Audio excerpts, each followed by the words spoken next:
আসসালামু আলাইকুম ওয়া রাহমাতুল্লাহ। আলহামদুলিল্লাহ, আজ আমরা কোরআন শিক্ষা শুরু করেছি। মহান রব্বুল আলামিন কোরআনকে আরবি ভাষায় নাজিল করেছেন, তাই আগে আমাদের আরবি হরফগুলো চিনতে হবে এবং আরবি হরফগুলোর উচ্চারণ জানতে হবে। আজ আমাদের প্রথম পর্ব। চলুন আরবি হরফগুলো এবং তার উচ্চারণগুলো জেনে নিই। প্রথম হরফ হলো আলিফ। এটা হলো আলিফ, কলমের মতন দেখা যায়। এটা হলো আলিফ। এরপর এটা হলো বা। বা দুই ঠোঁট হয়তো উচ্চারণ হবে বা। এরপর এটা হলো তা। তা জিহ্বার আগা সামনের ওপরের দুই দাঁতের গোড়ার সঙ্গে লাগা উচ্চারণ হবে তা। তা এরপর এটা হলো সা। সা জিহ্বার আগা সামনের ওপরের দুই দাঁতের আগার সঙ্গে লাগা উচ্চারণ হবে সা, নরম হবে সা। এরকম যদি দেখা যায়, নিচে যদি এক নোক্তা থাকে তাহলে হবে বা, ওপরে দুই নোক্তা থাকলে তাহলে হবে তা, ওপরে যদি তিন নোক্তা যদি থাকে তাহলে হবে সা। এরপর এটা হলো জিম। জিম জিহ্বার মধ্যখান তার বরাবর ওপরে তালের সঙ্গে লাগা উচ্চারণ হবে জিম। এরপর এটা হলো হা। হা হলকের মধ্যখান হয়তো উচ্চারণ হবে হা। হা বরহা হা। এরপর এটা হলো খ। খ হলকের শেষ ভাগ হয়তো উচ্চারণ হবে খ।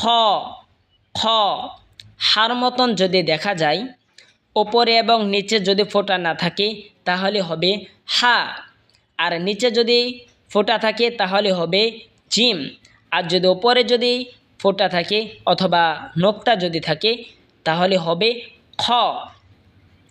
এরপর এটা হলো দাল। জিহ্বার আগা সামনের ওপরের দুই দাঁতের গোড়ার সঙ্গে লাগাই উচ্চারণ হবে দাল। এই তা যেখান থেকে উচ্চারণ হয়েছে সেখান থেকে এই দালও উচ্চারণ হবে। এরপর হলো দাল। জিহ্বার আগা সামনের ওপরের দাঁতের আগার সঙ্গে লাগা উচ্চারণ হবে দাল। এই সা যেখান থেকে উচ্চারণ হয়েছে সেখান থেকে দাল উচ্চারণ হবে। এরপর হলো র। র জিহ্বার আগার পিঠ তার বরাবর ওপরে তালের সঙ্গে লাগায় উচ্চারণ হবে র। এরপর হলো ঝা। ঝা জিহ্বার আগা সামনের নিচের দুই দাঁতের আগার দিকে লাগায় উচ্চারণ হবে ঝা। এরপর হলো সিন।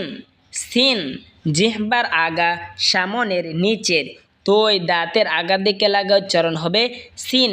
এই ঝা যেখান থেকে উচ্চারণ হয়েছে সেখান থেকেই সিন উচ্চারণ হবে। এরপর হলো শিন। শিন জিহ্বার মধ্যখান তার বরাবর ওপরে তালের সঙ্গে লাগা উচ্চারণ হবে শিন। এরপর হলো সদ। সদ জিহ্বার আগা সামনের নিচের দুই দাঁতের আগার দিকে লাগা উচ্চারণ হবে সদ অথবা সোয়াদ, দুটোটাই বলতে পারেন। এই সদ, এই সিন এবং এই ঝা ওই একই জায়গা থেকে উচ্চারণ হবে। এরপর হলো দত। জিহ্বার আগার কিনারা ওপরের মারের দাঁতের গোড়ার সঙ্গে লাগা উচ্চারণ হবে দত। এরপর হলো ত। ত জিহ্বার আগা সামনের ওপরের দুই দাঁতের আগার সঙ্গে লাগায় উচ্চারণ হবে ত। এই তা যেখান থেকে উচ্চারণ হয়েছে এই দালও সেখান থেকে উচ্চারণ হবে এবং তও সেখান থেকে উচ্চারণ হবে। এই তিন হরফ ওই একই জায়গা থেকে উচ্চারণ হবে। এই তিন হরফ ওই একই জায়গা থেকে উচ্চারণ হবে। এরপর হলো ল। ল। ল জিহ্বার আগা সামনের ওপরের দুই দাঁতের আগার সঙ্গে লাগায় উচ্চারণ হবে ল। ল এই সা যেখান থেকে উচ্চারণ হয়েছে সেখান থেকেই জাল উচ্চারণ হবে, সেখান থেকেই ল উচ্চারণ হবে।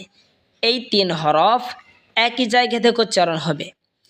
এরপর হলো আইন। আইন হলকের মধ্যখান হইতে উচ্চারণ হবে আইন। এই হা যেখান থেকে উচ্চারণ হয়েছে সেখান থেকেই আইনও উচ্চারণ হবে। এরপর হলো গইন, গইন হলকের শেষ ভাগ হয়তো উচ্চারণ হবে গইন, গইন। এই খ যেখান থেকে উচ্চারণ হয়েছে সেখান থেকেই গইনও উচ্চারণ হবে।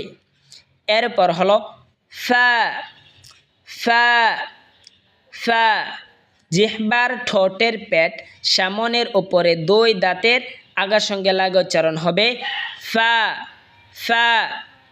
এরপর হলো কফ, কফ জিহ্বার গড়া তার বরাবর উপরে তালের সঙ্গে লাগে উচ্চারণ হবে কফ।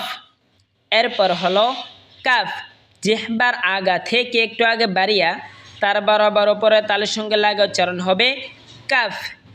এরপর হলো লাম, লাম জিহ্বার আগার কিনারা সামনের ওপরের মারির দাঁতের সঙ্গে লাগা উচ্চারণ হবে লাম। এরপর হলো মিম, মিম মিমও দুই ঠোঁট হইতে উচ্চারণ হবে, বা যেখান থেকে উচ্চারণ হয়েছে সেখান থেকে মিমও উচ্চারণ হবে। এরপর হলো নুন, নুন জিহ্বার আগা তার বরাবর উপরে তালের সঙ্গে লাগা উচ্চারণ হবে নুন। এরপর হলো ওয়াও, ওয়াও এই বা যেখান থেকে উচ্চারণ হয়েছে সেখান থেকে মিমও উচ্চারণ হবে, এই ওয়াও উচ্চারণ হবে। এরপর হলো হা, হা হলকের শুরু হয়তো উচ্চারণ হবে হা। এরপর হলো হামজাহ, হামজাহ এই হা এবং এই হামজাহ ওই একই জায়গা থেকে উচ্চারণ হবে। এরপর হলো ইয়া, ইয়া হলকের মধ্যখান তার বরাবর উপরে তালের সঙ্গে লাগাইয়া উচ্চারণ হবে ইয়া। এই জিম যেখান থেকে উচ্চারণ হয়েছে সেখান থেকে এই শিন উচ্চারণ হবে এবং এই ইয়া উচ্চারণ হবে। এই তিনটি হরফ ওই একই জায়গা থেকে উচ্চারণ হবে। তাহলে আজ আমরা হরফগুলো চিনলাম এবং হরফের উচ্চারণগুলো জানলাম।